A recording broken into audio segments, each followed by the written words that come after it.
Hello folks, and welcome to the Non-Diet Yogi podcast, where we explore yoga, earth-based living, and gentle nutrition through a non-diet lens. I'm your host Casey Conroy, a non-diet dietitian and yoga teacher, and I'm recording from Crystal Waters, a permaculture community in the Sunshine Coast hinterlands of Australia. This is a place where we focus on well-being rather than weight loss and fads.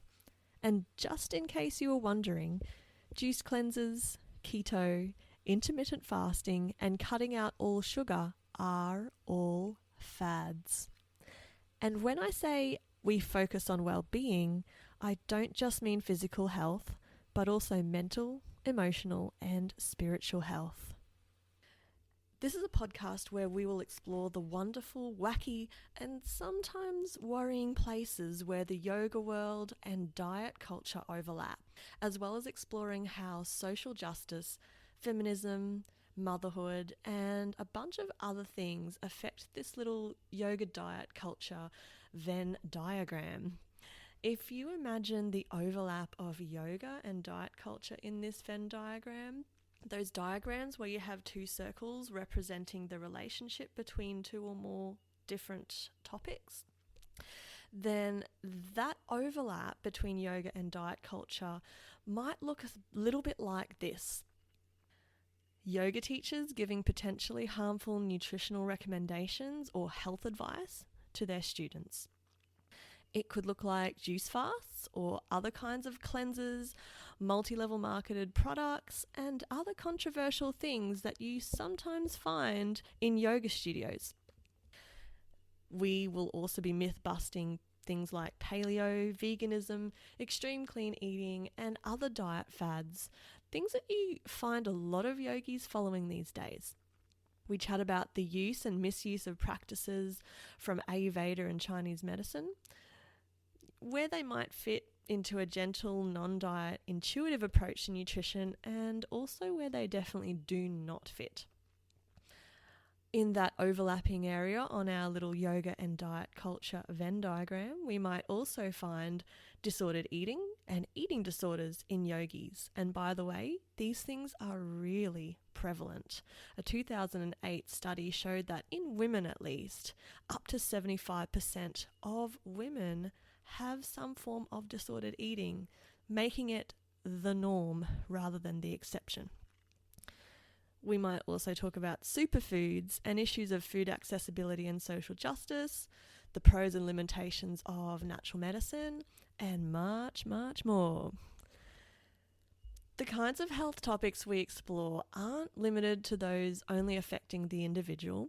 We also discuss environment, social justice, and other wider systemic factors that impact upon not only our health, but that of other human and non-human people. More about that in an upcoming episode. For this first short intro episode, I just wanted to thank you so much for being here and for stumbling across my little corner of this rapidly growing podcasting universe. Although I've been interviewed on a couple of other podcasts, this is the very first time I've created my own podcast. It's something I've been wanting to do for a long time, maybe like the last 3, 4, 5 years. But also in those last 5 years, I've been having kids and running a business, and the podcast has never quite come together until now. I've been blogging for around 13 years as well, and so starting a podcast seems like a natural progression and something I've been really excited to do. So here we are. A bit about me. My name is Casey. I'm a non-diet dietitian, holistic nutritionist, and a yoga teacher.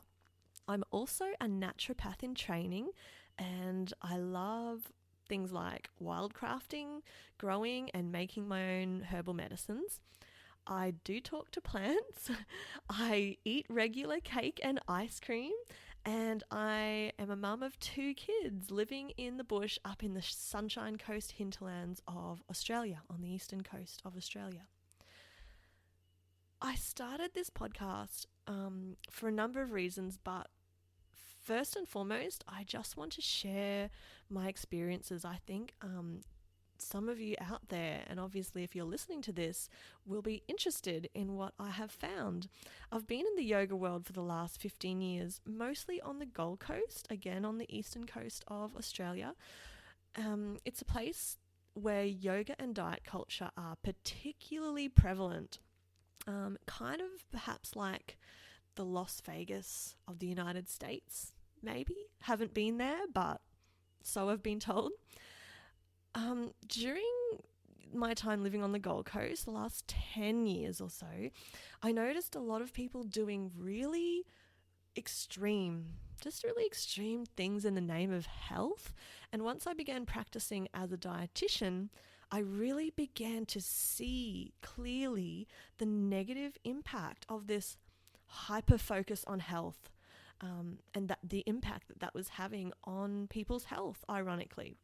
And it wasn't even strictly a focus on health, but almost more so the appearance of health. So looking healthy kind of became more important for some of these folks than being healthy, if you know what I mean. I personally went through orthorexia, which, for those of you who have not heard that term, is an unhealthy obsession with healthful eating. So I've experienced firsthand the really poor health outcomes that it ironically brought about, and I'm happy to say that I made a full recovery from that form of disordered eating. I'd just really love to share what I've learned personally and professionally with you in the last 10 years living in a place like the Gold Coast, and now having moved away from that area.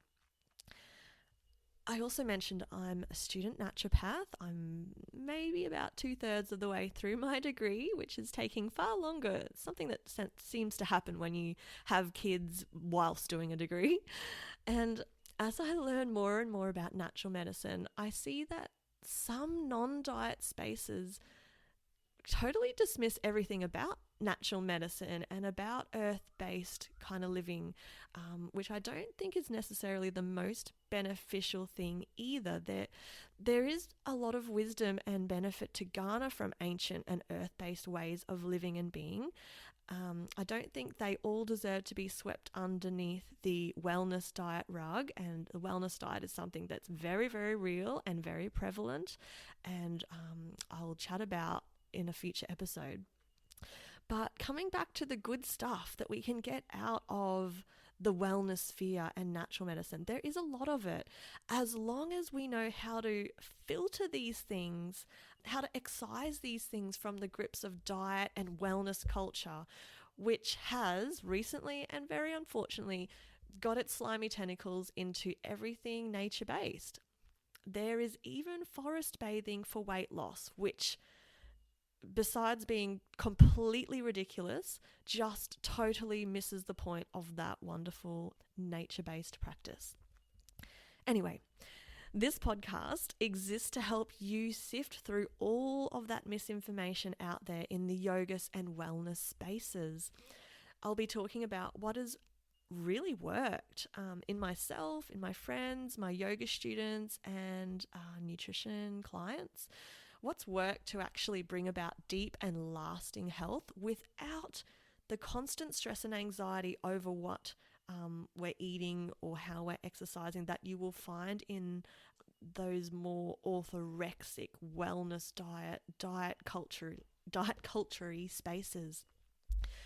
So I'll talk about everything from yoga and non-diet nutrition to accessible food and natural medicine that's not just for wealthy yogis wearing $120 leggings, and everything to do with communing with nature and healing using natural medicines.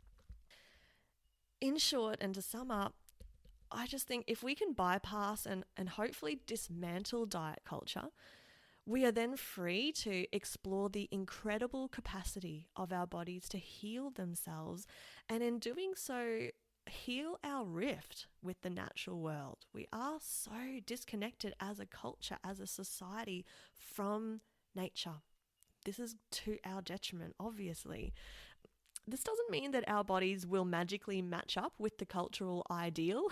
Not at all. That's a common misconception that when we, sort our health out, if that is a priority and value of yours, that will suddenly look like Instagram fitness models. No, no, no.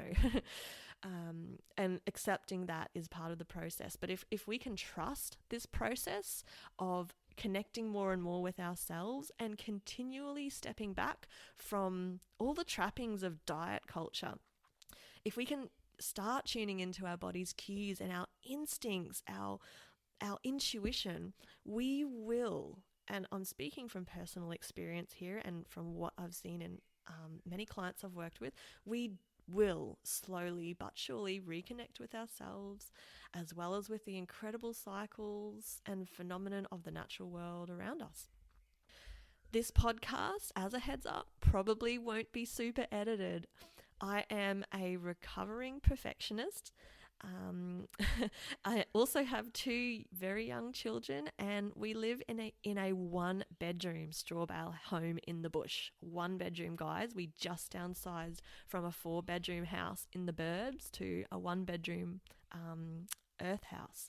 So you may occasionally hear some background noise, birds, animals outside, or just my kids, my husband, as I've had to kick those guys and girl out of the house to record this, and little kids don't always understand why mummy might need so much silence, but I will do my best to get my head around things as I figure out this whole podcasting thing.